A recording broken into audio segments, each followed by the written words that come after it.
People, Deluded, I'm back again. I hope you're all well and safe, folks, and likewise that can be extended to your family, especially in these troubled times. I'm back again. Good morning if I haven't said that already. Hopefully you can see all of my face now and not just my neck. I know it's a bit of a mad one, but I've been having a little mare with technology, man. I mean, the sizing was all wrong when I tried to edit it, and I am learning, and you lot can't actually see it. One reason I want to get somewhere so damn much, people, is you can't see it, but there's not a lot of space here. Like, I'm definitely getting fatter with this quarantine stuff. This table, there's not much of space to maneuver. Behind here, there's not much space to maneuver. So yeah, man, I'm doing what I can, but I apologize for that because it really should have been better. Hopefully it's a decent enough picture at this moment. Have bought another tripod which is downstairs, and we're going to see if that one's a bit better. But yeah, now maybe a reason as to why you couldn't see my head in my last video is because I lost it. And could you forgive me? I want Aubameyang to stay, and I'm doing my head in. I've accepted he's gone purely because I've been doing this since really a young kid. I've accepted the worst. Since Henry left, I've accepted the worst of any player. And depending on what you read, still, you know, it's still not, we're not over the hill yet, but there might be cause to be a bit more optimistic or positive in relation to our captain and our top striker, one of the best strikers in the world in league, remaining at the club. Like we know, there's plenty of reasons to leave, and definitely a couple of reasons to stay. Admittedly, sporting reasons you leave. You know, different sort of things, stability, and all these sort of things. He can stay here and have some even more memorable times at this club and things. Pardon me, it's up to him. But there's a couple of reports. Now, admittedly, there's still reports talking about him leaving, people. Like, let's start with this. According to Mark Irwin, Aubameyang has rebuffed all the club's efforts to extend his stay. Arsenal will look to sell him for 30 million this summer rather than lose him for nothing in a year's time. Now, is it 30 million because we probably had to decrease it by 20 because of the global epidemic? That is COVID. I think we wouldn't have an issue selling Aubameyang because, you know, it depends how you look at where you sit on the age debate and where you sit on rebuilding squads. But for me, 50 odd million, or definitely let's just say 55, however much we paid for Aubameyang, I don't think Arsenal are going to get more than that. And if I was a club, I wouldn't, because Arsenal don't have any aces up their sleeve. I think that's value for money in this day and age. There's been players gone for less, and considering Aubameyang's ability, I think we'd get 50, so I'm not too sure for 30. Maybe we're very desperate to get him off the wage books. But moving on, I believe the fourth official have said, and again, I don't know the credibility for all of these. I'm just, listen, just don't shoot the messenger. I'm just commenting on what I'm seeing. Apparently, Arsenal are still in negotiations with Aubameyang over a new contract. A source close to the fourth official has revealed to us that Arsenal are still in talks with Pierre-Emerick Aubameyang over a fresh contract, and any recent reports about the Gunners pulling the plug on negotiations with the players are untrue. Now, every news agent's going to claim to have the exclusive. They use pretty things like sources when it could have just been word of mouth. Sources makes it sound decent, innit? Like, let's just say, you know, you can say sources make everything sound better. My sources are telling me my mum might be downstairs making cornmeal porridge or something. Do you get it? Rather than someone told me my mum's making cornmeal porridge. You know, makes sense. You get it?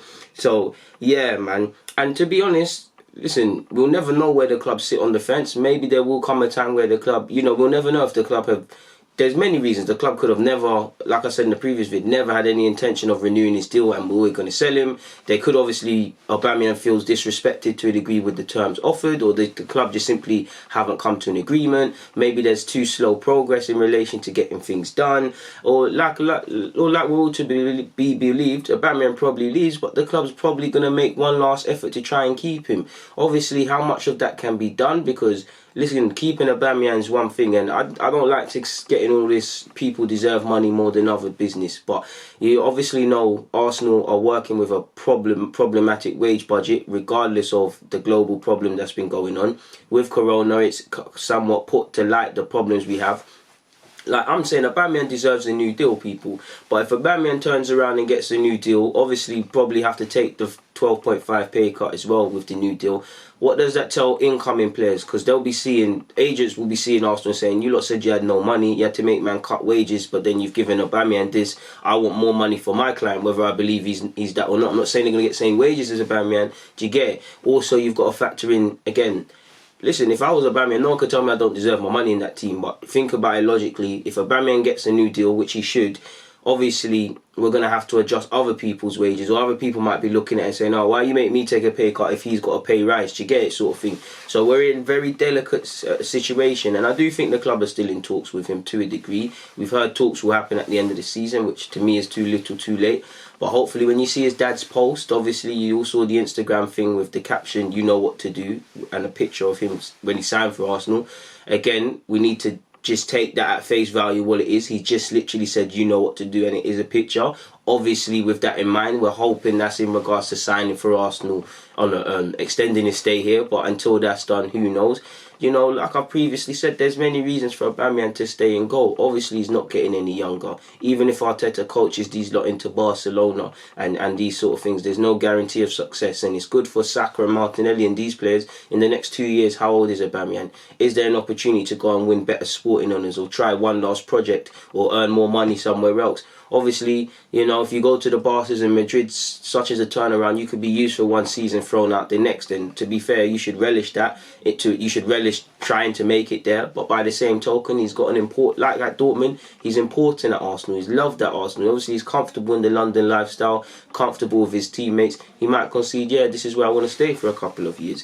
So hopefully he stays, people, because I think he should get a deal. I think we've got to learn from the Mesut Ozil thing and not pay ridiculously over the odds and stuff. But I think Aubameyang deserves a deal. Aubameyang should, again, I don't like to get into money, but Aubameyang should be the highest earner at this club, purely because if you look at his position and his output, he's just, in terms of a job, that's what he's doing, innit? You could apply that to any sort of thing. If you're the best electrician in your company, you should be paid the most. You get? If you're the best lawyer in your company, you should be paid the most. If you're the best player at Arsenal, you should be paid the most. And away from being the best, just in terms of consistency, yeah, we know he's a good goal scorer. But when you look at, you know, how long it took him to reach certain goal scoring milestones, his minutes to goals ratio, all of these things just highlights even more a good player he is. And I actually think Aubameyang is underrated to a degree, in fact, in the sense that people know his quality, but I don't think he gets his credit where it's due when you talk about best players in the Prem sort of thing.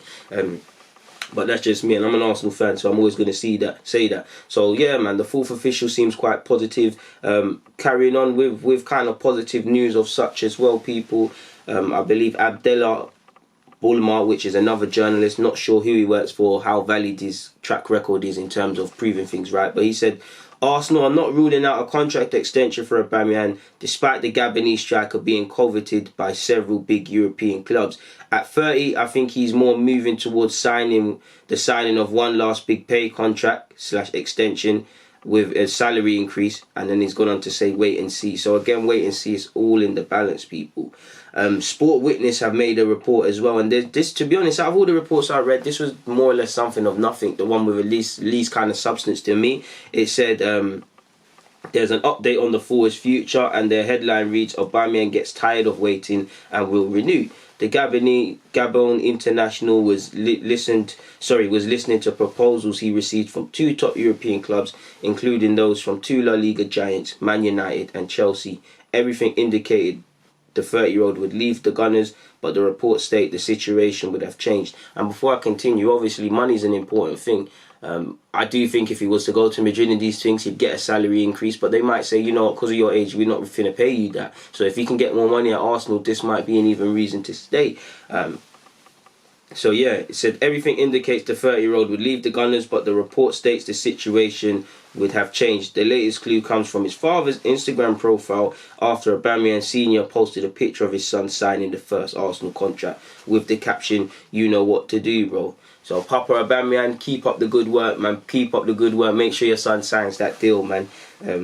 He said, and then it went on to say, according to Sport, this message has been taken as a statement of intent by the Aubameyang family to extend the player's stay in North London. And again, obviously, I might be reaching and it's not going to make sense, but that could have been a private joke. That could have been something irrelevant. Like, it could have been a private joke and it's coincidental, but that just happened to be the picture his dad used. You know, they could all be gearing up to leave and they're trying to, you know, do swindle a bit more pounds out of whoever he's going to and whatnot. Because imagine you are in negotiations to leave and his dad's come out and said, oh, you know what to do, and from fans we're going to take that as he's staying. Club agents, other clubs who's ever involved might buck up their ideas and offer him an even more attractive proposition, whether that's more money, whether that's an important stay in the side. The age he's at, years on your contract is also important. So, you know, the difference between getting a 2 and a 3 year deal sometimes makes the difference, because if I was his age, let's just say Real Madrid and Barca, you know, nothing in it between the two clubs, more or less. I know he promised his granddad allegedly that he'd play for Madrid one day, and he also come out and, well, you hear that he's got family in Barcelona, so it's in the balance. But I'm sure if he was to offer the exact, I don't know, and again it comes down to personal preference, but let's just say he's offered 300k a week by both clubs, you know, same bonuses, all of these sort of things. Both teams are in the Champions League. Let's just say both teams are more or less matched. One gives him an offer of one gives him 2 years with an option of another year, or one gives him an outright 3 year deal. So one's more or less a 2 year contract. Which one are you more likely to take? Me personally, I think he would take the 3 years outright rather than 2 years with an option of another, because 3 years gives you a guarantee sort of thing. Or let's make it better. Let's just say Barcelona offered him a 3 year deal, but they gave him 280k, and then he's offered 200. He was offered a 2 year deal, a 3 year deal, with less wages. Do you get it, people? You're gonna take the more years one, because you know, at his age, that last year, every year is vital now, because there's not too many big paydays. So again, out of all the things I've read so far, I think that out of the sport witness is something of nothing the most, and I can't really see the substance to it. But hopefully Aubameyang commits to the club, because that could also be the difference between. I don't think we can attract real high quality players, but in my opinion, well, we can, because we've got Aubameyang and Lacazette to a degree with these financial issues. Let's keep it real. But keeping Aubameyang kind of tells prospective players, you know, intent, because think about it. We'll get on to Thomas Partey, but let's just say Partey's going to come in. Aubameyang's future is irrelevant from Partey's, and Partey should want to sign for a club in his own right. But what would that tell you? If he's coming and signing and he's going from Atletico, you're seeing the club captain, you're seeing a top striker leave the club, it's not sending out the best message, isn't it? You're going to be like, hold on, should I sign for this club? Because if Aubameyang's getting cold feet, what is Torreira getting? Do you get it? What is Saka and Martinelli? I've named them players because they're probably our best performers. And I know Torreira's been out the team, but we know Torreira's a bad boy. And I love Torreira, so I'll always have a chance to promote him and use some propaganda. Away from that, though, moving on from Aubameyang, so I hope he stays. Keek Marine, who is a journalist based in Spain, again a mixed track record, he has said basically Arsenal are not interested in Thomas Partey. The player has been offered to Arsenal by the player's agent. We know with the contract talks, his agent is probably offering him to clubs, maybe to get him a move. You've heard him linked with us, PSG, Juventus, Man United, teams that, if they can't offer him the best sporting project, can definitely have a lot of previous history and prestige, and can definitely offer him a good financial package that he might not get at Atletico Madrid. So, you know, if he's drumming up interest for that reason to kind of pressure Atletico, then fine. If he's trying to get his player out of the situation, then that's what agents do. I don't know where to stand on that, because I'm not too, again, interest is subjective. I'll never know Arsenal's true interest on Partey, but I do think there's enough writing on the wall for some interest. You heard Emre wanted him, you heard other people have suggested him, you heard Arteta doesn't mind bringing him in, you've heard you know, he could have signed last season or the summer before or something like that. I totally think if it's not a thing where he's our number one target, he's definitely on a list if we was to go for certain names and things. But yeah, man, he said that he's Arsenal not interested, which I do think we need a midfielder of that profile or similar, but this is what he said, we'll never know. He's also said Arsenal have closed deals for 2 players whose contract expires this season. Hopefully it's Mangala and Sarr or players like that. We'll never know. We've been linked with Willian, that could be one. We've also been linked with Ryan Fraser, who he's gone on to say Ryan Fraser has agreed terms to join Arsenal on a free transfer in the summer. Listen, I've got nothing against Ryan Fraser. I think he'll be a good squad player, be a good depth player, you know, if we're in the Europa League, depending on things. Europa League, cup competitions, just fixture pile up, he can be used. I don't think he's a bad player. And I think at 26, he'll definitely get better wages than he would at Bournemouth. He's obviously joined a better club, regardless of where we are right now. I can't fault Fraser. And again, it's not the end of the world. You need squad players sometimes. And if Arteta, most importantly for me, if Arteta signed up, then I'm prepared to back him. And who knows, Arteta might get him playing like a super player. But for me, I'm not really feeling the Ryan Fraser one. Again, I've acknowledged depth purposes and all these things, people. I'm not going to lie. And it's nothing to do with the player. I think he's a good player. But I just see it as, what's the point sort of thing. Like, what's the point? Like, you might as well, if you're going to, again, I don't know if there's money, but if you're going to sign a winger, then for me, and again, I don't know the money, but if you're going to sign a winger, don't you sign a young player with potential to be better than what you have? Don't you sign somebody who is, or right now is better than what you have in it? That's better than Pepe, better than what you're doing. Because what's the point, sort of thing? I don't get it. I think he complements the side well.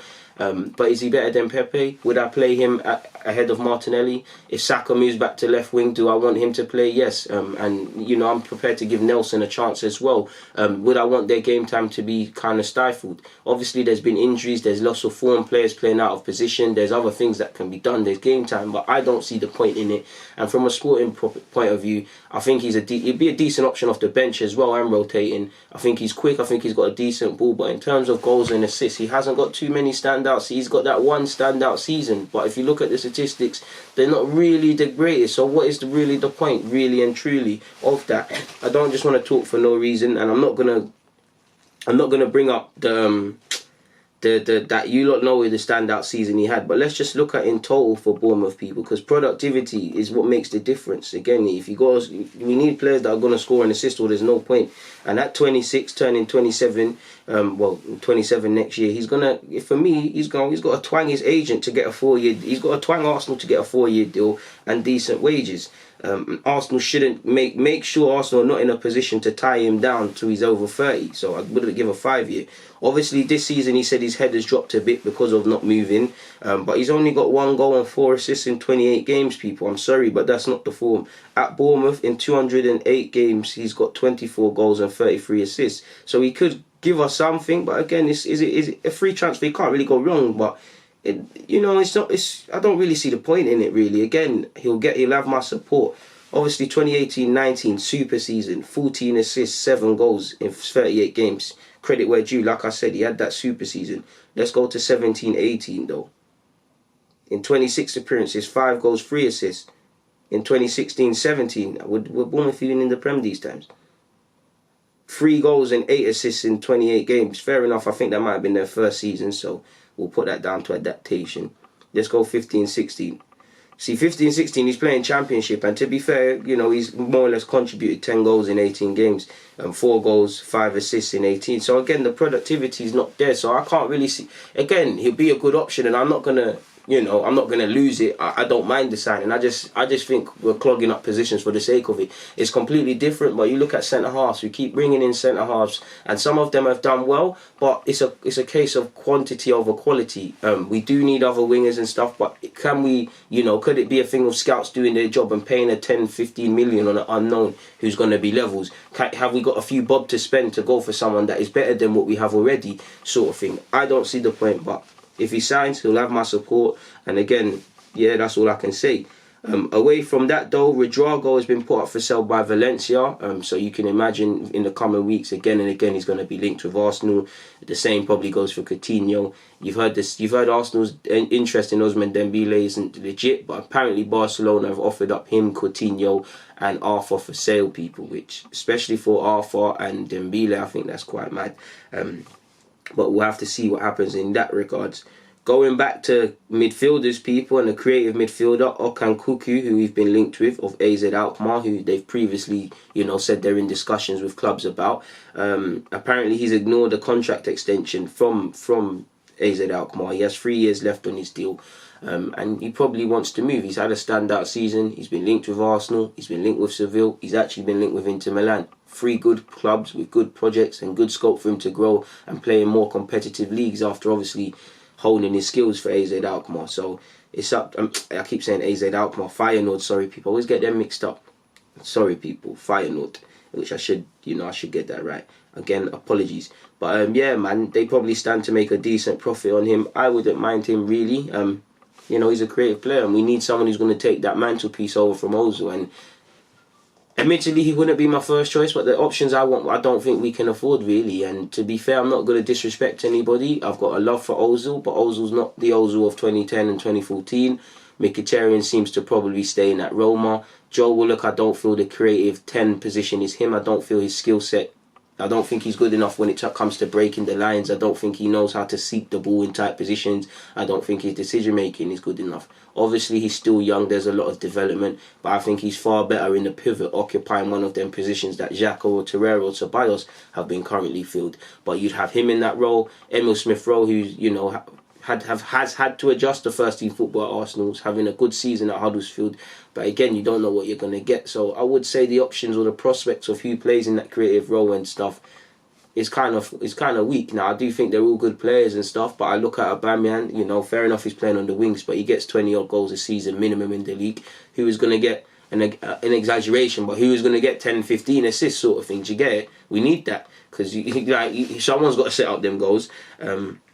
And I do think they're quite weak options generally in terms of creativity. If we're not going to go for a 10 in per se, like a traditional 10, then we need to go for a modern day dynamic box-to-box midfielder. If we can find our very own Kevin De Bruyne of the future, something like that. I would love Hossein Aouar, but you hear 43 million. Are Arsenal going to afford that? I don't know. And I can't answer that for you people.